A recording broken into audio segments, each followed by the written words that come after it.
Raymond Ostrovsky has recharged the same Honda Accord 4 times in 14 months. Same customer, same complaint, same invoice, almost to the dollar every time. AC blowing warm, system low, recharge and dye check. $210. 4 times. That's $840 to keep cold air coming out of a dashboard vent, and the car still isn't fixed. Because nobody in 4 visits ever replaced the 79-cent part that's actually leaking. Raymond isn't a YouTuber. He's not selling anything. For 32 years, he ran a 1-bay mobile AC service out of a converted box truck in Scranton, Pennsylvania, and he kept a green ledger, the same kind of ledger you'll hear about from other old-timers in this line of work, logging every recharge, every leak, every part he ever swapped. When I sat with that ledger, one line item showed up again and again, underneath almost every system low-on-charge entry: valve core. Not the compressor, not the condenser. A part smaller than a pencil eraser, sitting inside a brass fitting under your hood right now, quietly letting your refrigerant escape one molecule at a time. That's what this video is about. Not a can of stop leak. Not a $300 dealership recharge that lasts 11 weeks. A $1 part, a $12 tool you'll use for the rest of your life, and 18 minutes in your driveway. But before I show you where it is and how to replace it, I need to tell you why almost nobody does. And it isn't because it's hard. The problem as you're living it. Here's what's probably happening to you right now. You start the car. You crank the AC. For the first 90 seconds, it's cold. Genuinely cold. Vents frosting over cold. Then, somewhere between the second stoplight and the highway on-ramp, it starts creeping warm. By the time you're parked at work, it's just moving air. Not cold, not hot, just air. You take it in. The shop hooks up a manifold gauge set, sees the pressure is low, and tells you the system needs a recharge. They pull a vacuum, add refrigerant, maybe squirt in some UV dye in case there's a leak, and send you on your way. It's cold again. For a while. Here's the part that should make you angry. A shop that runs a manifold gauge set on your car is looking directly at the answer and still charging you to not find it. A system that's chronically low isn't broken from use. Refrigerant doesn't get used up the way gasoline does. It's a sealed loop. If the level drops, something let it out. Every single time. And the most common something, according to mobile AC techs, according to the Ford and GM service bulletins on comeback repairs, according to the ledger sitting in front of me, is a valve core that no longer seals. The $1 number a Schrader valve core, the same basic design as the valve stem on your bicycle tire, just built to hold refrigerant pressure instead of air pressure, costs between 60 cents and $1.40 depending on where you buy it. A 4-pack of OEM spec R134A valve cores runs about $4 at most auto parts counters. You need exactly 2, one for the low side, one for the high side. Compare that to what a slow-leaking valve core actually costs you if it's never replaced. A recharge every 6 to 14 months, at $150 to $300 a visit, for the entire life of the vehicle. On a car you keep for 10 years, that's not a repair bill. That's a subscription. And like every subscription nobody explains clearly, it renews automatically, quietly, because the actual defect never gets touched.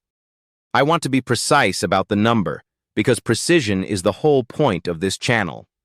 This isn't a $1 fix that also requires $80 in shop supplies. It's a $1 to $4 part, an $8 to $14 valve core tool you keep in your glove box forever. And, this part matters, you may still need to add a small amount of refrigerant back into a system that's already low, because replacing the leaking part doesn't refill what already escaped. That's the honest math. First one. Why this isn't what you've been told. If a part this cheap fixes a problem this common, the obvious question is, why does almost every shop skip straight to recharge instead of let's find the leak? Part of the answer is genuinely not sinister. Diagnosing a slow leak properly requires either a UV dye pass that needs days to show results, or an electronic sniffer test, or, the gold standard, pulling the system into a vacuum and watching for a rise in microns over 10 minutes. All three take time a flat-rate shop isn't paid for. A recharge takes 20 minutes and bills at a full hour. I'm not going to stand here and tell you every technician doing quick recharges is running a scam. Most of them are working exactly the incentive structure they were handed. The shop makes more, faster, doing the thing that doesn't fix the car than doing the thing that does. The other part of the answer is a genuine industry shift most drivers never heard about.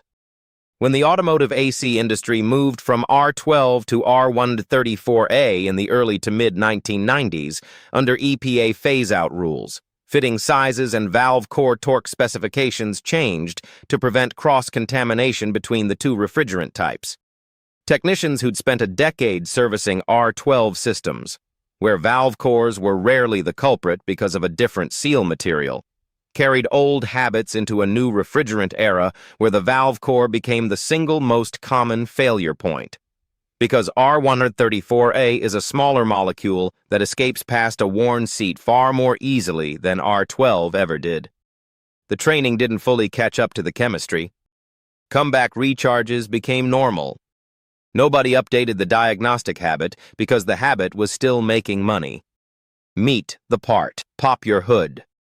On the low-pressure side of your AC system, usually the larger of the two service ports, typically on the accumulator or the suction line near the firewall, and on the high-pressure side, near the compressor or condenser, you'll find two brass fittings capped with black or blue plastic caps. Remove either cap, and you're looking straight down at the valve core, a tiny spring-loaded pin, almost identical in principle to the one on a bicycle tire, whose entire job is to hold a perfect seal against several hundred psi of refrigerant pressure through summer heat, winter cold, engine vibration, and years of thermal cycling. That constant expansion and contraction is exactly what wears the seat. The rubber or synthetic seal at the base of the pin hardens and shrinks with heat cycling over years, the same way an O-ring anywhere else on your car eventually does. Once it's lost even a fraction of a millimeter of seal, refrigerant seeps past it, not in a dramatic hiss, but in the kind of slow bleed that takes 8, 10, 14 months to show up as the AC's not as cold as it used to be. This is why dye tests sometimes come back negative, even when a valve core is the actual leak point. The seep is so slow that dye needs a long dwell time to show a trace at that specific fitting, and a rushed shop check simply doesn't wait that long. The procedure. Here's exactly what you need, and exactly what you do.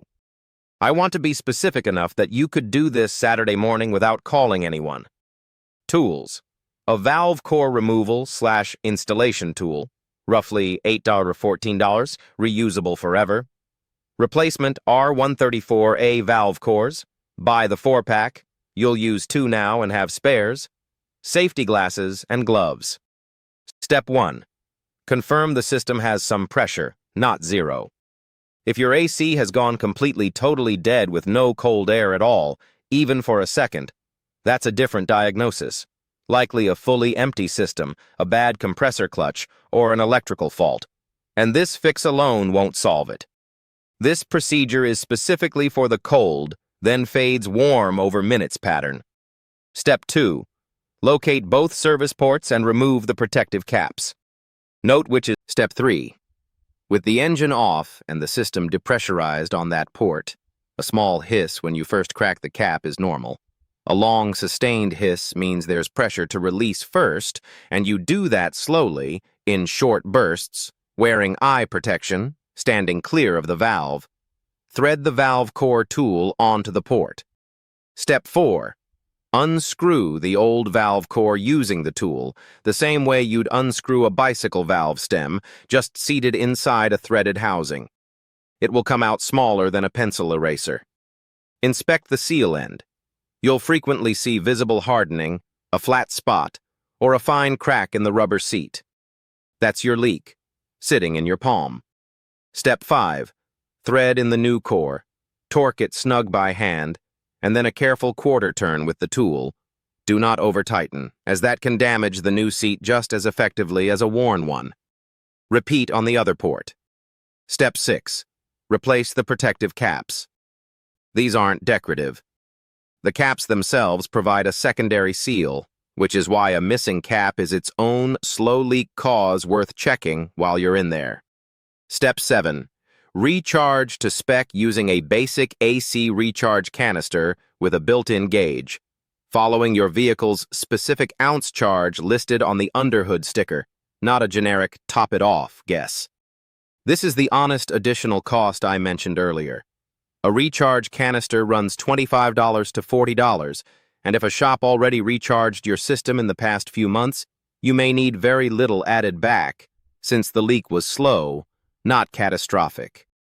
What this does not fix. I want to be as direct about the limits as I was about the part, because that's the difference between a real fix and a sales pitch. This does not fix a compressor that's mechanically failed, seized, or making noise. It does not fix a physically punctured condenser or evaporator. Road debris damage needs a real repair, not a valve core. It does not fix a blend door actuator, which causes warm air regardless of refrigerant level and is a completely different, more expensive repair. And it does not fix a system that's been bone dry for a long time because extended zero refrigerant operation can damage the compressor through lack of lubrication. In that case, get the compressor inspected before you spend $1 on anything else. This is a leak point fix for the single most common slow leak in AC systems, not a universal cure for every reason a car can blow warm. What you just took back. Here's the actual shift that happened if you followed all of that. You used to be someone who brought a symptom to a counter and paid whatever number came back. Now you're someone who can look at a recharge invoice and ask a specific, informed question. Did you check the valve cores before you recharged this? That single sentence changes how a shop treats you because it tells them you already know where the money usually goes. That's the actual value of this channel, and I say this every time because it's true every time. The most expensive part of owning a car is not knowing what's actually wrong with it. $1's worth of brass and rubber, understood, is worth more than $300 of topped it off, see you in a year. Before you go. If you've replaced valve cores before, or you're about to, drop this in the comments. How many times has your AC been recharged without anyone ever pulling a core? I want a real number from real cars, not a guess. This community is building an actual record of how often this gets skipped, and your comment is a data point for the next person reading before they book an appointment. And subscribe because there's a companion problem to this one that almost nobody connects to it. The exact same worn seal failure happens on tire valve stems, and it's why your tire pressure light comes back every few weeks, even after